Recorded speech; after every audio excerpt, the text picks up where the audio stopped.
પ્રિયેશભાઈ, તમારે તો જલસા છે, તમે ગાડીઓ લઈને રખડો છો, તમારે બેચ ચાલુ છે, તમારે તો લાખોમાં વ્યૂ આવે છે, મિલિયનમાં વ્યૂ વયા જાય છે, પૈસા સારા કમાવો છો. હા, 100% કમાવો છો. પણ ક્યારે અને કેમ તમારે ફોર્મ્યુલા જોઈએ છે? તો અત્યારની વાત કરું, આજે છે ધૂળેટી, કાલે હતી હોળી, અને આજે હું અહીંયા બેઠો છું ઓફિસની અંદર ધૂળેટીમાં. કોની ઓફિસમાં? સાગરભાઈને ત્યાં, જે મારા સ્ટુડન્ટ હતા, મારી પાસે સોશિયલ મીડિયા શીખવા આવતા હતા. આજે હું એની પાસે શીખવા આવ્યો છું ઇંગ્લિશ. આજે સવારથી લઈને કન્ટિન્યુ ઇંગ્લિશ શીખું છું. ધૂળેટીના દિવસે નથી કલરથી રેમો, અને આગળના દિવસ હતા 14-15 તારીખ હતી પતંગ ચગાવવાની ખીહેરનો. ત્યારે 14-15 તારીખે ઓફિસે બેઠો હતો, સ્ક્રિપ્ટ વિચારતો હતો, વિડીયો બનાવતો હતો અને બીજા મીટિંગ્સ કરતો હતો ક્લાયન્ટ સાથે.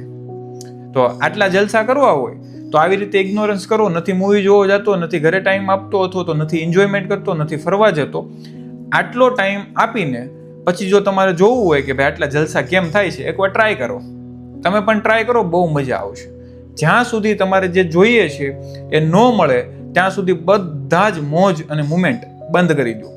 તમારે જે કરવું છે ને પહોંચો ને, પછી જેટલી એન્જોયમેન્ટ કરવી એને કરજો.